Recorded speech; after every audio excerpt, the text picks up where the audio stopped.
Alors bonjour, on va corriger les exercices numéro 37, page 107 et 39. Dans le numéro 37, il faut regarder si un point C de coordonnées moins 3, 4 appartient à la courbe représentative d'une fonction. Alors je fais un petit rappel. Là, ce sont des droites, ce sont des fonctions affines qui vont être représentées par des droites, mais si on a n'importe quelle fonction, eh bien un point appartient à une courbe représentative d'une fonction f. Si ce point-là, il a pour coordonnée un A qui peut bouger, et ici, on doit lire f de A. Voilà. Et dans ce cas-là, le point qui est là, M, appartiendra à la courbe. Il faut que l'ordonnée s'écrive comme ça, du point. Donc, si on veut savoir si point C appartient à la courbe représentative de F1, on va calculer quoi? F de moins 3. On va calculer F1 de moins 3. À la place de X, vous remplacez par moins 3. 4 fois moins 3, moins 9. Ce qui nous donne moins 12, moins 9, moins 21. Qu'est-ce qu'on en déduit? Ça n'est pas égal à l'ordonnée du point C. Donc, 4 n'est pas égal à f de moins 3. Et donc, on en déduit que C n'appartient pas à la droite qui représente F1. J'écris D de F1. D'accord? N'appartient pas, je barre. On a choisi certains cas un peu plus particuliers, on ne les fera pas tous. F2 de X. Alors, je suis persuadée que vous avez remplacé X par moins 3 là-dedans. Sauf que, avec un peu de jugeote, on s'aperçoit que cette fonction, elle s'écrit moins 8x. Moins 3x moins 5x, c'est moins 8x. C'est une fonction linéaire. Je remplace x par moins 3 dans l'expression. Ça nous donne moins 8 fois moins 3. Résultat plus 24. Qu'est-ce qu'on en déduit? Ça passe pas. C'est différent de 4. Donc le point C n'appartient pas à la droite représentative de la fonction f2. Ici, on en a choisi une, on a pris f5, et bien on fait la même chose, on calcule f5 de moins 3. On remplace x par moins 3 là-dedans. Ah ben ça tombe bien, ça se simplifie. Alors pourquoi? Parce qu'il y a un fois là. Donc on divise par 3 au numérateur et au dénominateur. Mais attention, il y a un moins ici. Donc il me reste moins 1. Donc du coup, ça me fait moins 7 fois moins 1, donc plus 7. Vous auriez pu écrire plus 21 tiers, ça fait plus 7. Moins 3, résultat 4. Ah, et qu'est-ce qu'on en déduit là? Ah bah là, c'est bon. Donc, ici, on a bien 4. Ça veut dire que le point C de coordonnées moins 3, 4, il appartient bien à la courbe représentative, à la droite représentative de la fonction 5. Ici, j'ai pris le cas particulier de la fonction constante. Toutes les images par cette fonction f6 donnent 4. Donc, si je prends moins 3, ça donnera 4, parce que ça ne dépend pas de x ici. Vous savez, c'est la droite d'équation y égale 4, parallèle à l'axe des abscisses. Toutes les valeurs des nombres lus sur l'axe des abscisses, toutes les images sont 4. Et donc là, le point C de coordonnées moins 3, 4 appartient bien à la courbe représentative de la fonction 6. En revanche, si on prend F7, j'ai pris F7 ici, F7 de x égale 3, ça va vouloir dire que l'image de moins 3 fait combien? 3. Toujours 3. Donc ça ne peut pas valoir 4. Donc C, il va être au-dessus de la droite, il n'appartient pas à la droite représentative de la fonction 7. Hop. Et on s'est gardé celui-là pour la fin parce qu'il nécessitait un petit calcul un peu compliqué. 11 sixièmes de x plus 19 demi pour f10. Donc de la même façon, vous remplacez x par moins 3, vous calculez f de moins 3. Ça nous donne 11 sixièmes multiplié par moins 3 plus 19 demi. Je vais me permettre d'effacer ce qu'il y a là. Et on trouve donc 33 sixièmes que je peux simplifier par 3. Ça fait 11 demi plus 19 demi. Je conserve mon dénominateur commun. J'ajoute mes numérateurs moins 11 plus 19. 8. Ça nous fait 8. 8 demi égale 4. Ah, et qu'est-ce qu'on déduit?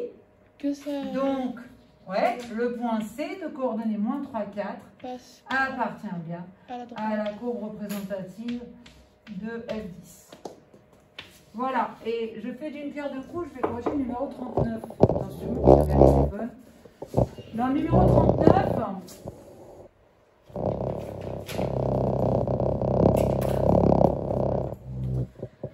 on vous demande de remplir le tableau qui est là. Vous avez des trous dans le tableau. Alors, c'est pas compliqué, hein. Quand on a un X en haut, on calcule quoi? Si on veut le G de X, on calcule son image en remplaçant X par la valeur.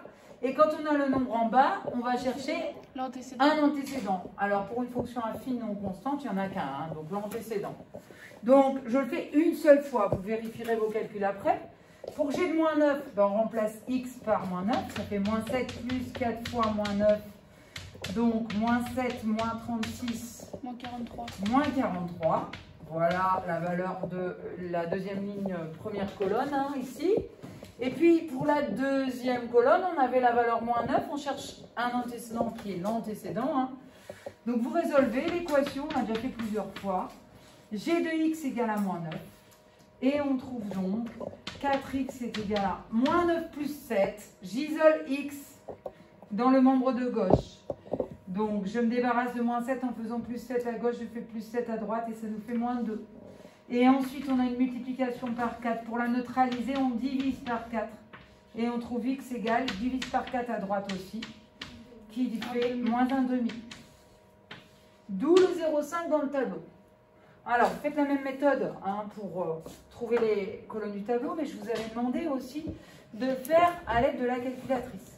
Alors, à l'aide de la calculatrice, dans le menu table, on va pouvoir trouver toutes les images des x qui nous manquent. Alors, vous allez écrire votre fonction y1 égale moins 7 plus 4x. On n'est pas obligé de régler la table, parce que je dresse ma table.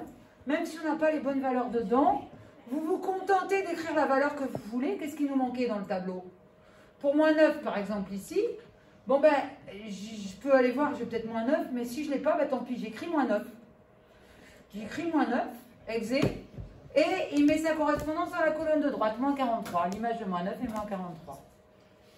Le problème, c'est qu'avec le menu table de la calculatrice, on ne peut pas avoir les antécédents. Donc les antécédents, on peut y aller sur la calculatrice aussi.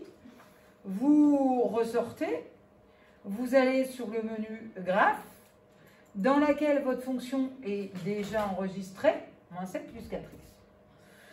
Là, alors par contre, la calculatrice ne trouvera pas votre solution si elle n'est pas imprimée dans sa fenêtre.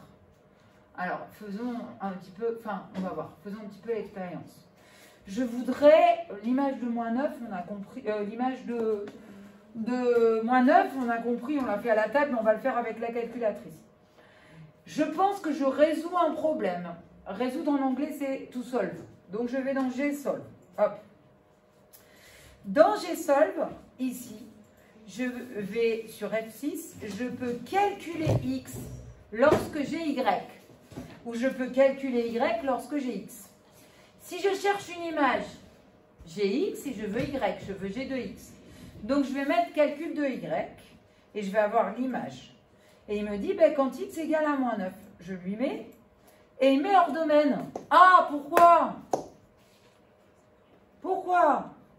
C'est pas dans la fenêtre? Parce qu'il n'est pas dans ma fenêtre. Alors, le problème, il est là. C'est que si vous utilisez le menu graphe pour résoudre une équation ou chercher une image, il faut être dans la fenêtre. Donc, du coup, on est obligé d'aller changer notre fenêtre d'affichage. Donc, on sort de tout ça. On change dans Windows la fenêtre d'affichage.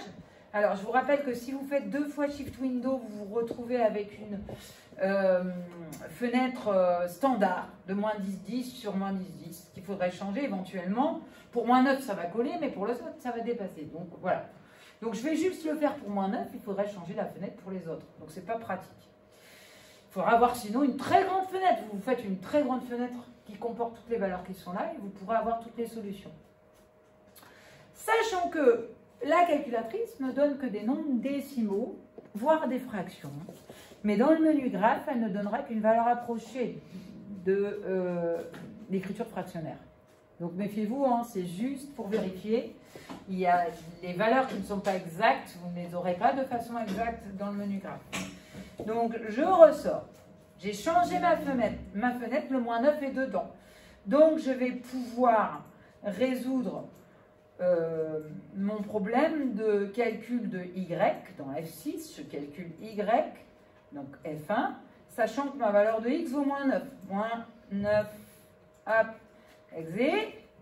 Et je trouve moins 43. Alors il va me la lire 13 en bas, là, on ne la voit pas bien, mais celle-ci, il la trouve. Parce que dans sa table de X, il a tout. Il peut tout lire. Donc il peut aussi lire les résultats, même si ce n'est pas dans la fenêtre. C'est bien dans le domaine de définition de ma fenêtre. Le domaine de définition de ma fenêtre, c'est X compris entre moins 10 et 10. Donc il peut lire. Si je veux l'antécédent de moins 9, je refais Gsolve. Mais là, je vais aller chercher le calcul de X, puisque je veux un antécédent, mais l'antécédent pour une fonction affine.